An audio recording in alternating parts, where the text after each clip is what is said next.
வணக்கம். இன்றைய ஜோதிட பதிவில் 2 கேள்விகள். முதலாவது கேள்வி, ஜாதகம் என்பது, ஜோதிடம் என்பது, சாஸ்திரம் என்பது ஒரு நுணுக்கமான கணக்கு மேத்தமேட்டிக்ஸ். ரொம்ப கஷ்டமான ஒரு கணக்குகள். அது சாதாரணமான ஒரு படிப்பு படிக்கிறவங்களுக்கு அது ஏறாதுங்க. அது ஒரு விதமான கலை அது. ரொம்ப ரொம்ப ரொம்ப நுணுக்கமான கலை அது. போதும் போதும் தலைய பிச்சுட்டு போற மாரியான கணக்கு இருக்கு. அந்த கணக்கெல்லாம் தாண்டி வாக்குப்பளிதம் என்பது ஒன்று உண்டா? என்ற ஒரு கேள்வி. அந்த கணக்கெல்லாம் போட தெரிஞ்சிருந்தாலும், வாக்குப்பளிதம் என்பது உண்டா? அது உண்மையா? அப்படின்னு சொல்லி கேட்குறாங்க. ஆமா.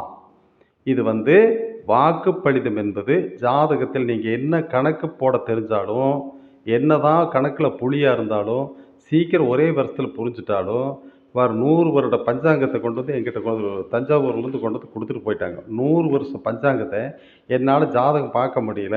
நல்ல எல்லா விஷயம் சொல்றாரு அவரு. கம்ப்ளீட்டா எல்லாமே தெரிஞ்சிருக்காரு.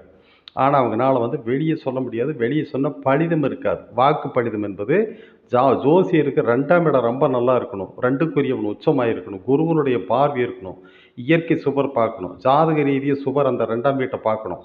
அப்ப அந்த ஆளுமையான பேச்சு, அவங்க சொல்லக்கூடிய சொல், ஆப்போசிட்ல உட்கார்ந்துட்டு இருக்கிறவங்களுக்கு ஒரு பாசிட்டிவான உணர்வுகள ஏற்படுத்தணும். ஜோதிடம் என்பது ஏதோ அவங்க வர்றாங்க, காசு குடுக்குறாங்க, வாங்கிட்டு ஒரு 4 சொல்ல சொல்லி டைம் போக்கிட்டு இருக்கக்கூடிய விஷயங்கள் இல்ல. அதே மாதிரி நீங்களும் அப்படித்தான் ஜாதகம் பார்க்க போகும்போது, சகுனம் வந்தா போகக்கூடாது. தடை ஏற்பட்டா போகக்கூடாது. ஜோசியர் சும்மா உட்கார்ந்துட்டு இருப்பாரு. போன பணத்த குடுத்தா பார்த்துட்டு வரலாம் அப்படின்னு, அப்படியே நாம கடைக்கு போயிட்டு அப்படியே பார்த்துட்டு வந்துடலாம்னு போகக்கூடாது. அது கிட்டத்தட்ட நீங்க சென்டிமெண்ட் பார்க்கணும். நாள் நட்சத்திரம் பார்க்கணும். சந்திராஷ்டமம் வர நாள்ல போய் ஜோசியம் பார்க்கக்கூடாது. திதி சூனியம் இருக்கக்கூடிய நாள்ல போகக்கூடாது. வதை நட்சத்திரம் உள்ள நாள்ல போகக்கூடாது. இதெல்லாம் வந்து ஏன்னா உங்களுடைய தலைவிதி படிக்கக்கூடிய ஒரு விஷயம். இவ்வளவு விஷயங்கள பார்த்துட்டு போம்போது, நல்ல ஜோசியர் உங்களுக்கு கிடைச்சிட்டாருன்னா, அந்த சொல்லு அவங்க ஒண்ணும் பெருசா பார்க்க வேண்டிய அவசியம் இல்ல. ஓரளவுக்கு கரெக்ட்டா சொன்னாவே அந்த சொல்லு பளிச்சிரும். அது வந்து ஏன்னா ஜாதகருடைய அந்த ஜோசியம் பார்க்கக்கூடிய ஒரு ஜோதிடருடைய ஜாதகம் ரொம்ப நல்லா இருந்ததுன்னு சொன்னா, அவங்க சொல்ல சொல்லெல்லாம் பலிக்கும். எல்லாம் ஃபேமஸ் ஆயிருவாங்க அவங்க சீக்கிரமாக. அதே மாதிரி வந்து கெட்ட சொல்லு சொல்லி ஃபேமஸ் ஆகக்கூடிய ஜோசியர் நெறைய இருக்கிறாங்க. அது ஒரு முக்கியமான விஷயம்.